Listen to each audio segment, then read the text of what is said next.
Hi, Ryan. Sean Sheehan here from SevereMMA.com. I just want to ask you, obviously, this is the second time yourself and Cheick Kongo are fighting. How do you reflect on that fight? Obviously, the ending, the way it ended with the no contest, but also the fight itself going forward as we fight again on Saturday night, or Friday night even. Yeah, I just kind of went forward right off the bat. Was kind of doing what I wanted and whatever I wanted. I felt like I was hitting him with everything I threw, pushing him back, and then I got him on the ground there.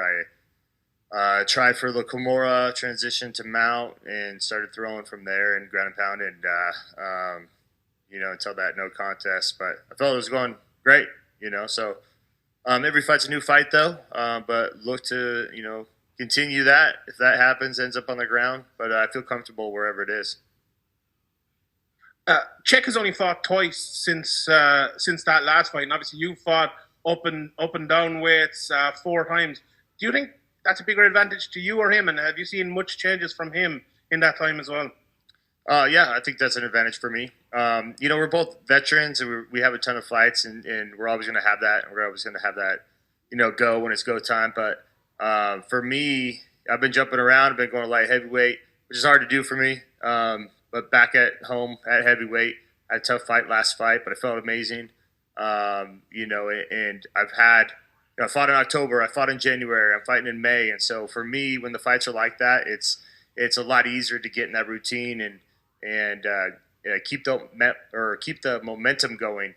Because if you don't fight for a while, you kind of can fall back in training. You can kind of get that fire out of your head, and I've been going this last year basically, so I feel ready. How big was it for you to turn around with that Moldovsky fight? Because coming from a 51 second knockout, I always look back on the fight between Jose Aldo and Frank Edgar after Aldo had been knocked out in 13 seconds by McGregor. To me, that's one of the best performances of all time because of the mental side of it. You did the exact same thing here, going 5 rounds and winning and dominating that fight. How big was that for you mentally? Yeah, it was in my home city too.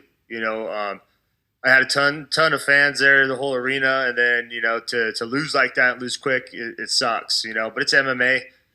Could happen to any of us, and I'm glad I got a redo, and I'm glad it went well. And Moldovsky is a really tough guy, tough young guy, and one of the better guys in the division, and to go out there and pull through and get that win was huge,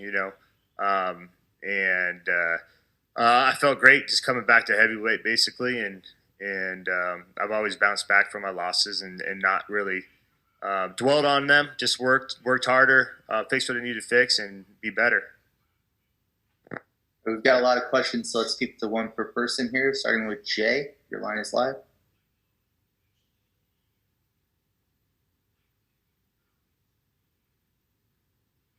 All right, moving on to Santiago. Hi, Ryan. Greetings from Amsterdam. Thank you for the time.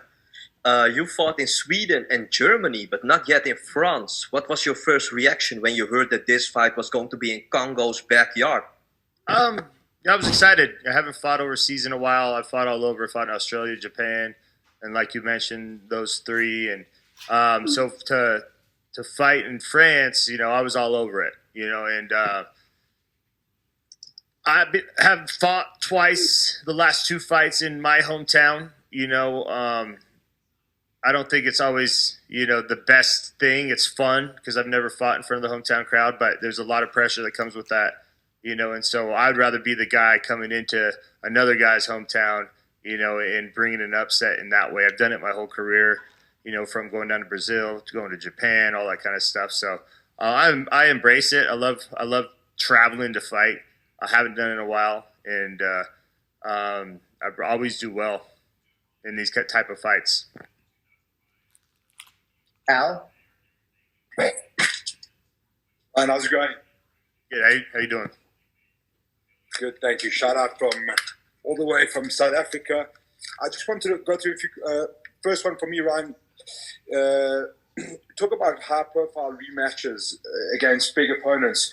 What would you say are the pros and cons of rematches? Obviously, The one with Kongo went a bit astray, but you still got a bit of time, a couple of reads. So, what did you say the pros and cons of these kind of high-profile rematches? Yeah, I've had 3 rematches in my career, and I've won all 3 of those.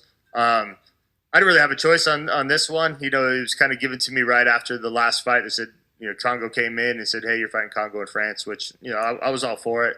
I like rematches because you never know how strong, fast a guy is until you get in there with him, and you can game plan from there, knowing kind of his body type, how strong he is, how he reacts. If you have to put 2, 3, 4 different things together, and so for me, I like him, and like I said, I've been undefeated in rematches, and so hope to keep that streak rolling. Dylan? What's up, Ryan? It's Dylan Rush back home in Arizona. After that controversial nose poke in your last bout, would you say you have more animosity towards Kongo than you typically do for an average opponent?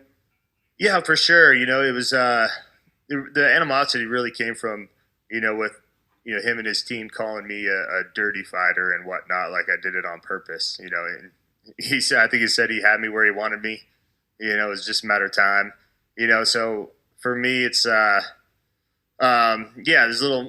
definitely more animosity, but at the same time, I'm going to go and do my job like I always do. And that's it. Just want to get in there, have a clean win, decisive win, and be done with that whole chapter of Kongo. Other Dylan Falker? How's it going, Ryan? Appreciate you making the time. For sure. I'm just curious, I noticed on the Instagram there you were getting in work with Antonio Brandao, and it seemed like you were trying to replicate the height and reach of Kongo there. Like, who else are you working with in your camp to mirror the, I guess, physical frame and maybe even the stylistic tells of Kongo? Yeah, I mean, he pretty much him on this camp. We brought him in exclusively to work with us. He's always in shape. He's a good fighter. He's a good striker. Really good on the ground. He's long. He's strong. And so I brought him in for the last fight also, and it's good to see that that length, and you take a couple. It takes a couple weeks to get used to that, but then dealing with that big body, that tall body, it'll feel like home when I'm in there against Kongo, who has a similar body, and so working with him has been amazing. He's always in shape to go 5 rounds hard and pushes me, and it's been great having him. All right, we'll take one from Mills. Hey, how's it going, Ryan? It's MMA Locker Room, part of Pub Sports Radio. What's going on? Man, I've been following your career ever since Ultimate Fighter, man. I actually remember at one of the UFC events, you were walking through the crowd. You actually made your way to actually take pictures with all the fans and everything like that, man. You're one of the people's people out here, man. I appreciate that. So looking back, my bad. So looking back at it, man, can you remember if there was one fight or one fighter that you had that just changed your life for the better or for the worse?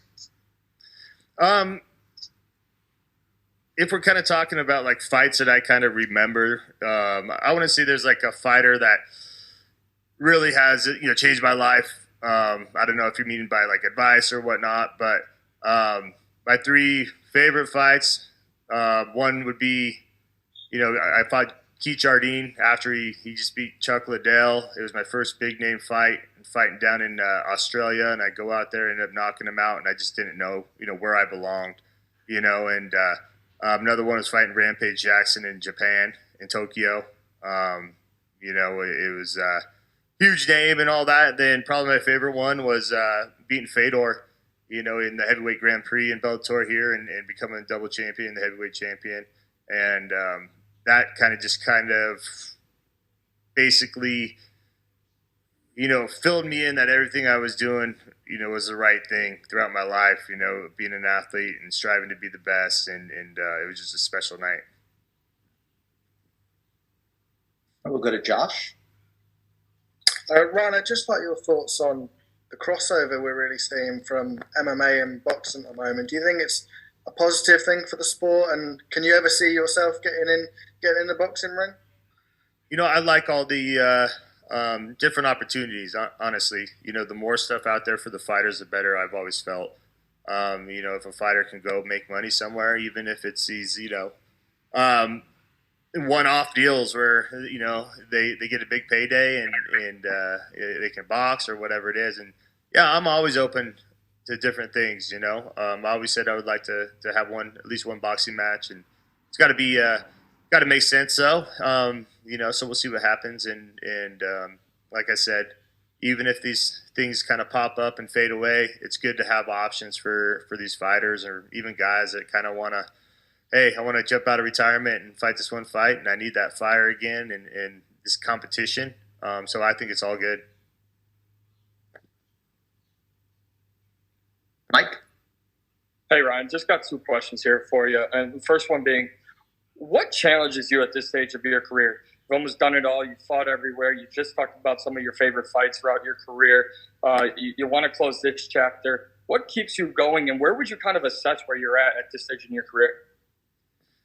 The guy at the end of the contract, as far as when you're signing that contract, there's a guy trying to kick your ass. And I still love to compete, and this is what I'm good at basically, and that's where I can compete. I was sick of wrestling, and I thought I was done, way back when, but I had that fire to keep on going and compete, and I still do, and I can train how I need to train, so. Just signed a new 4-fight deal with Bellator, and looking to stay at heavyweight.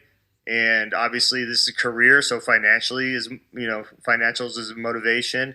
But competing and still trying to be the best and pushing myself is also there. I'm not out here to, I'm just going to be a mediocre guy and take these fights and make money and whatnot. If I'm going to do it, I'm still going to try to be the best at it. And so, that's where my mind state or mind frame is right now. My second question, also congrats on the new deal. You're in the 2 divisions that a lot of talk between your previous promotion and Bellator, and we just saw recently Bellator sending over a fighter to Eagle FC. Obviously, that brings up co-promotion. You just kind of talked about the boxing crossovers, but would you like to see more promotions get into it? Because in the 2 weight classes that you're a part of and that you've been a part of, it's always been your previous home and your current home going back and forth. Who's got the better of the 2 among those weight classes? Would you like to see these co-promotion fights? It'd be fun, like here and there. But I think we talk about it a lot, but it's never really going to happen between the UFC and Bellator, I don't think, not for a while. And so it's kind of a fantasy, but I would love to, I was saying earlier, I love these different opportunities for fighters. That would be a big opportunity for somebody, so anything that's different, it's good by me as far as, we're doing these Grand Prix, if a guy in MMA can go make some money boxing, if we can do cross promotion and get, more eyeballs on the sport and have opportunities for these fighters. I think that's great for everybody. Jay? Hey, thanks very much. Sorry for the technical difficulties earlier, but you mentioned your 4-fight deal there, and I'm curious, at this point in your career, do you see this as potentially your last contract, or could this be a case where, like Cheick Kongo, we see you at 46 still fighting? I don't think I'm going to be at a 46-year-old fighting. I have other stuff I want to do, but when we talked about this contract, I don't see myself going down to light heavyweight anymore. That's one thing that was kind of like, I don't know if I want to put myself through that, that weight cut, and I just didn't feel great. So for me right now, it's like, all right, we're going to finish out this deal here and kind of see where we go from there. That could be a 2-year deal, so I'll be a little over 40 at that point. And, if I still have that belt and say, hey, I want to get 1 more, 2 more, something like that, or whatever it is, it's something I'll cross that line. But I can still train the way I need to train right now to be successful. And I still want it. I still, have that fire burning. And so I'm not going to leave that on the table. I'm still going after it, and I can do it. And obviously I'm, heavyweight champ, and I'm striving to continue that throughout these 4 fights. If you could write the so-called storybook ending to the career of Ryan Bader, what would it be? Yeah, I don't know, man. It's hard to beat. Like I was talking about earlier, winning that heavyweight championship. with beating Fedor, knockout, and was a perfect storm, becoming a 2 division champion, and that I'll always look back at that, and that'll be kind of like that highlight deal. For me, it's like I said, I've had 40 something fights in here. It's making money, it's competing, still trying to be my best, and for me, run these these 4 fights out, and either retire champion or, maybe take 1 or 2 more, and then, who knows, and like I said, I'll be always open to different opportunities if they arise.